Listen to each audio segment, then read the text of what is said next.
कि मीटिंग सुने ले चाले नोनुक माए हमरा गाँव में आवहत विनोद बाबू शिबू सोरेन ने किया।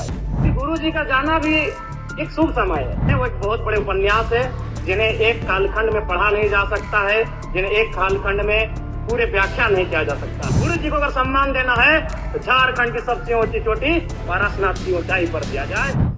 अध्यक्ष महोदय, गुरु जी बेशक उनका जन्म नेमरा रामगढ़ उस समय के हजारीबाग में हुआ था, लेकिन उनका जो कर्म भूमि रहा वो गिरिडीह, धनबाद, बोकारो रहा।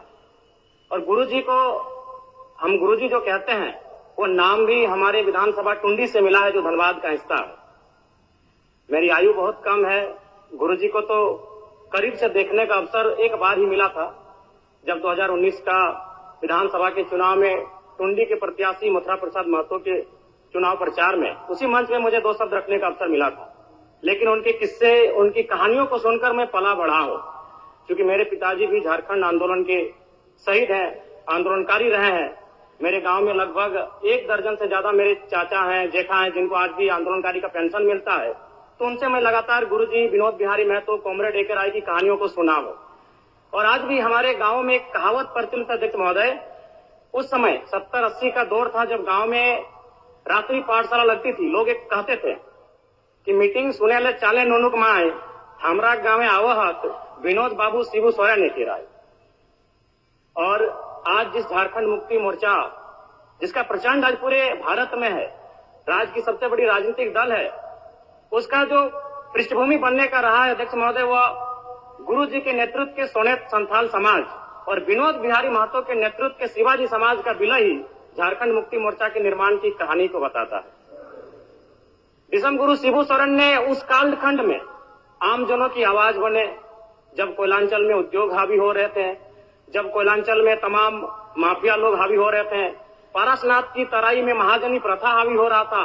आज भी पारसनाथ के तराई में कई किस्से मौजूद हैं, अध्यक्ष महोदय, जब उन्होंने अपनी बेटी के विवाह के लिए, अपने पिताजी के श्राद्ध के लिए किसी महाजन से 1 रुपया कर्ज लिया था, लेकिन 20 वर्षों के बाद भी वो 1 रुपया कायम था और वो सूद नहीं दे पा रहे थे। बहुत प्रकार की इस प्रकार की व्यवस्थाएं उस समय प्रचलित थी समाज में। उनके खिलाफ गुरुजी ने जोरदार आंदोलन किया। आज गुरुजी, उनके संघर्ष के साथियों का परिणाम है कि नया झारखंड, एक अलग झारखंड आज हम सब देख रहे हैं, अध्यक्ष महोदय। और वास्तव में गुरुजी का हाड़ मांस का शरीर हमारे बीच से चला गया है। जो विधि का विधान है, प्रकृति का शाश्वत नियम है, लेकिन मेरा मानना है उनके विचार अटल हैं, अजय हैं, अमर हैं। और आज आवश्यकता है उनके विचारों को प्रचार करने की। आज आवश्यकता है उनके विचारों का जो सपना था उसे साकार करने की।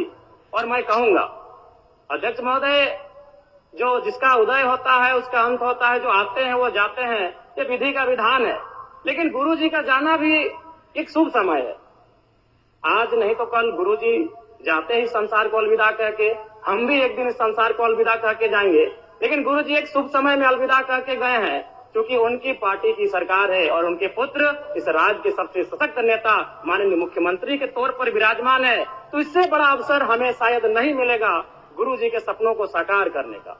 अतः शब्द नहीं है महोदय, गुरुजी एक बहुत बड़े उपन्यास है, वो किताब भी नहीं रहे कि शब्दों में और वाक्यों में उनको पढ़ लें। वो एक बहुत बड़े उपन्यास है जिन्हें एक कालखंड में पढ़ा नहीं जा सकता है, जिन्हें एक कालखंड में पूरे व्याख्या नहीं किया जा सकता है। गुरुजी को श्रद्धांजलि के साथ साथ मैं ये मांग करता हूं, क्योंकि मैं जिस क्षेत्र से आता हूं, गुरुजी का जो आंदोलन का केंद्र था वो पारसनाथ का इलाका था। पीरटांड़ प्रखंड, तुपचांची प्रखंड, डुमरी प्रखंड, टुंडी प्रखंड, आज भी उनके कई साथी हैं। हमारे डुमरी में तो अखिल चंद्र महतो, उन्होंने आजीवन गुरुजी के वेशभूषा में रहे, वही दाढ़ी, वही चाल चलन, वही खलता पजामा। तो माने एक उनका जो प्रेम था वो अद्भुत है। अतः मैं सरकार से ये कहूंगा, पारसनाथ में तो कई भवन निर्माण हो गए धार्मिक परियोजन के नाम पे। मैं चाहता हूं पारसनाथ की सबसे ऊंची चोटी पर एक स्टैच्यू ऑफ रिवॉल्यूशन बनाई जाए, जिसमें गुरुजी, विनोद बिहारी महतो, कॉमरेड ए के राय, शिवा महतो, निर्मल महतो जैसे वीरों की मूर्ति पारसनाथ की सबसे ऊंची चोटी पर हो, क्योंकि वहां तो बहुत सारे भवन निर्माण हो ही गए हैं।